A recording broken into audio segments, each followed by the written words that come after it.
Hello दोस्तों, नमस्कार। मैं राकेश कुमार आपके बीच आज पीएलसी के रिलेटेड कुछ लेकर आया हूँ। आज हम पीएलसी एफएक्स 3G शक्ति एमआर पीएलसी की प्रोग्राम को रीड करके आपको दिखाएंगे, कैसे रीड करते हैं, कैसे राइट करते हैं। इसके लिए चलिए तो फिर वीडियो को शुरू करते हैं। ये हमारा रहा पीएलसी एफएक्स 3G शक्ति एमआर मित्सुबिशी इलेक्ट्रिक। अब इसमें हमें एक केबल लगाना होता है जो C09 का आता है, केबल मॉडल नंबर है। तो आपको केबल का भी मॉडल नंबर दिखाते हैं। ये रहा केबल USB C09। अब प्रोग्राम को ओपन करेंगे जो कि मैंने बना रखा है पहले से। तो चलिए इसको ओपन करते हैं। ये हमारा रहा पीएलसी प्रोग्राम। इसको हम ओपन करते हैं। ये वीडियो को पॉज कर रहे हैं कि ज़्यादा लंबा ना हो जाए, ओपन होने देते हैं।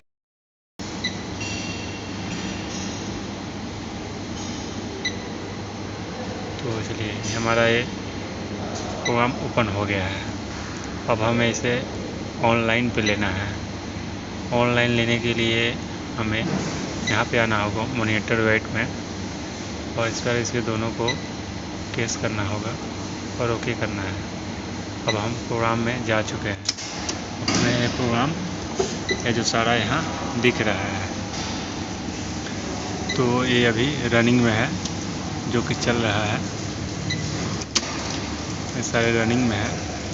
अब आपको हम एक चीज़ सिखाएंगे कि हम प्रोग्राम करते हैं तो कैसे करते हैं। जो कि 1 से 2, 2 से 3 जो जाता है वो कहाँ क्या डालते हैं, क्या वैल्यू डालते हैं। जो 1 से 2, 2 से 3, 3 से 5, 5 से 7, 7 से 10 जो जाता है, और वहाँ पे जा कर के मतलब स्टॉप करता है और वेट करता है, फिर ऊपर ड्रेन करता है।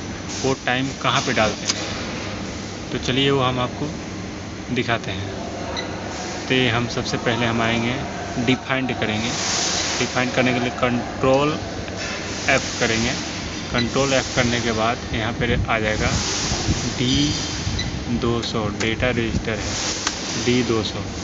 D200 पे जाएंगे तो हमें यहाँ पे दिखेगा ये एल्वेज ऑन है। M8000 मेमोरी है जो पीएलसी का एल्वेज ऑन है, कंटिन्यू ऑन ही रहता है।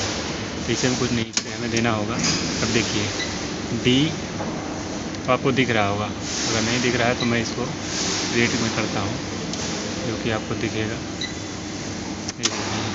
ये जो है अपना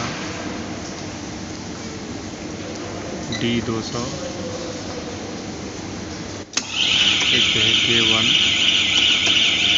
अब यहाँ पर इसको हम देखेंगे K1 जो लिखा हुआ है, जो आपको दिख रहा है K1, वो है 1 नंबर स्टेज। यहाँ पर लिखा K2 डेटा रजिस्टर D201 में K2 2 नंबर स्टेशन। ये क्या है, उठाने का है, और हमें रखना है कहाँ, तो वहाँ उठाने का हो गया। अब डेटा रजिस्टर 230 में आएंगे, तो यहाँ पे वहाँ उठाया और रखना कहाँ है, 1 से उठाया 2 पे रखना, तो 2 यहाँ है K2 मतलब 2 पे रखेगा। फिर 2 से उठाया था, 2 से उठा के कहाँ रखना है, 3 पे रखना है, तो K3 3 पे रखा। ये बिल्कुल अभी सीधा है जो मैं आपको दिखा रहा हूँ। फिर 3 से 4, 4 से फिर 5, अब 5 से फिर 1 क्यों आ गया, क्योंकि जा रहा है वहाँ 7 पे। अब आपको हम पीछे एक बार दिखा देते हैं। देखिए ये 4 के बाद 5 रखा था, अब 5 के बाद 7 पे गया है ना। अब 7 से सीधे इसको 1 पे आना है, तो देखिए 1 यहाँ पे है, और ऐसे ही ये होता है। अब D230 अब हम आ चुके हैं दूसरे में। ज़्यादा वीडियो को लंबा नहीं करना चाहते हैं, इसलिए आपको छोटे से मैं एग्जाम्पल ही सिखा रहे हैं। अब देखिए ये टाइमिंग है, ये क्या टाइम है, जो टैंक का डिप टाइम है, टैंक का डिप टाइम, जो टैंक के अंदर ट्रांसपोर्टर ले गया पार्ट को, उस पार्ट को वहाँ पे वेट करना है। कितना वेट करना है, कितने देर के लिए होल्ड करना है, तो 10 सेकेंड। ये D500 मतलब 10 सेकेंड के लिए उस स्टेशन पर रुका रहेगा, उसके बाद उठाएगा। D240 मतलब D240 240 सेकेंड मतलब कि 4 मिनट। ये 4 मिनट वहाँ पे रुका रहेगा, ट्रांसपोर्टर वेट करता रहेगा, उसके बाद ही इसे उठाएगा। तो ये चीज़ें वो टाइम है। तो ऐसे इसको टाइम डालते हैं, उसका डेटा रजिस्टर होता है D500। ओके, वहाँ आपको दिखाते हैं ऊपर ड्रेन टाइम। जो ड्रेन टाइम कहाँ पे डालते हैं तो D550 मतलब K5, मतलब कि पहला number stage D550 stage number 1 पे K5, मतलब K5 को मतलब 5 सेकंड के लिए ऊपर होल्ड करेगा। 5 सेकंड के बाद होल्ड करने के बाद उसे ड्रेन करेगा, उसके बाद आगे चलेगा। फिर दूसरे नंबर स्टेज पे उठाएगा, जो समझ रहे हैं ना कि माने कि पहला खाली है, दूसरा नाम केमिकल है, वहाँ से उठाया, अब तुरंत लेके चलेगा दूसरे में तो केमिकल यहाँ से वहाँ टपकता जाएगा। उसके लिए हम ड्रेन टाइम देते हैं। वो ड्रेन टाइम यहाँ पे डालते हैं ताकि वो जो केमिकल है वो उसी टैंक में ड्रेन हो जाए, उसके बाद आगे मूव करें। तो चीज़ें यहाँ पे हम डालते हैं। ओके, अभी हमने ऐसे डाल दिया सबका ही। अब ये हमने जो लिया है ना, ये भी फ़िलहाल मैंने लिया है, इसका PLC का फीडबैक है, मतलब लिमिट स्विच का फीडबैक है। ये क्या है कि अप लिमिट स्विच X5 अगर आता रहेगा तो वहाँ पे स्टेटस से दिखाता रहेगा। स्टेटस कहाँ पे, ये भी हम आपको दिखाएंगे। HMI में दिखाता रहेगा स्टेटस कि हमारा लिमिट स्विच ऑन है, एक्टिवेट है। अगर नॉट एक्टिवेट रहेगा तो HMI पे स्क्रीन पे नहीं आएगा और ये कट हो जाएगा। ओके, चलिए, तो इतना चीज़ें आपको दिखाया है, और भी दिखाते हैं इसमें आपको हम कैसे क्लियर करते हैं, डिफाइन करते हैं, कैसे चलता है, कैसे मूव करता है, PLC कैसे काम करती है, वो भी मैं आपको दिखाता हूँ। तो थोड़ा सा मैं आपको टाइम लूँगा इसके लिए। देखिए, तो आपको हम कैसे, अब मान लेते हैं कि हमें एक ट्रांसपोर्टर को अप करना होता है। अब हम ऑटो से हट चुके हैं, अब मैनुअल पे हम आते हैं। अब मैनुअल के लिए मान लेते हैं कि हमें किस किस कंडीशन में मैनुअल चल सकता है, तो हम डिफाइन कर लेते हैं ना, कंट्रोल F5, मतलब कि आपका PV है, आपका पुश बटन है। अब देखिए, अभी तो ऑटो में चल रहा है तो इसकी ज़रूरत नहीं है, लेकिन जब हमें मैनुअल चलाना होता है तो X5, उसके लिए डाउन का पुश बटन नहीं ऑन होना चाहिए, अप का होना चाहिए, सेंटर होना चाहिए, अप का प्रॉक्सिमिटी नहीं आना चाहिए, फिर ये डाउन का जो बिट है, मेमोरी बिट है, ऑन नहीं होना चाहिए, पावर ऑन होना चाहिए, तो ये जाके अप चलेगा। अगर फिर सर्विस का लॉजिक पे आते हैं, ये मैनुअल का लॉजिक हो गया। सर्विस में चलाना है तो आपको सेंटर की ज़रूरत नहीं है, विदाउट सेंटर देखिए यहाँ से काट दिया है ना, यहाँ से इसको काट दिया है। ये आपको X5 सर्विस का सब कुछ ऑन रहेगा, इसके थ्रू ये ऑन हो जाएगा। ये सर्विस में ऐसे ऑन होता है।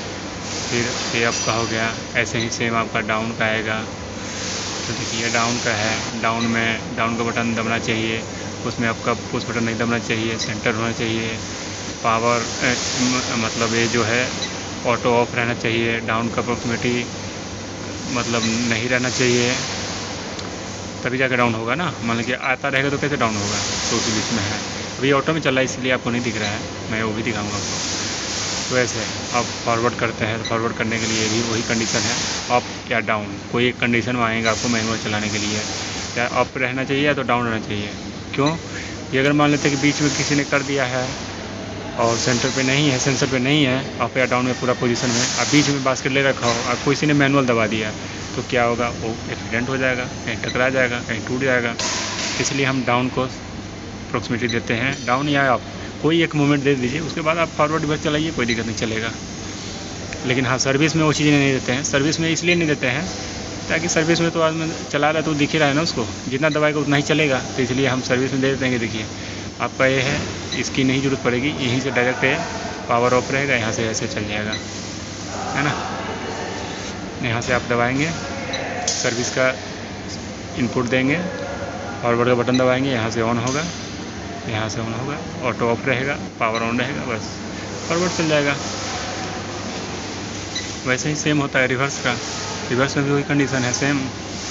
अब ये देखिए, यहाँ पे आपने फॉरवर्ड दबाया, रिवर्स दबाया, रिवर्स के लिए अप रहना चाहिए, डाउन रहना चाहिए, मैनुअल का कंडीशन है, तो ये कंडीशन देना पड़ेगा आपको, तो ही चलेगा। और फिर सर्विस का है, तो सर्विस के लिए इसे आप चला लीजिए, आपको देखने की जरूरत नहीं है, बस सीधा चलेगा। ओके दोस्तों, तो बाकी नेक्स्ट वीडियो में कुछ और नया लेकर के आएंगे, और आपसे कुछ हमसे गलती रह गया हो या कुछ त्रुटि रह रहा हो तो आप कमेंट में लिख सकते हैं, पूछ सकते हैं। कोई और जानकारी चाहिए तो आप पूछ सकते हैं। जहाँ तक कोशिश हमारा होता है कि ऐसा चीज़ हम बताएं ताकि लोग समझ पाएँ परफेक्ट से। अगर फिर भी कोई डाउट रह गया हो, नहीं समझ पा रहे हो, तो आप कमेंट में पूछ सकते हैं हमसे, इसके लिए हम तुरंत उसका आंसर देते हैं। ओके, धन्यवाद।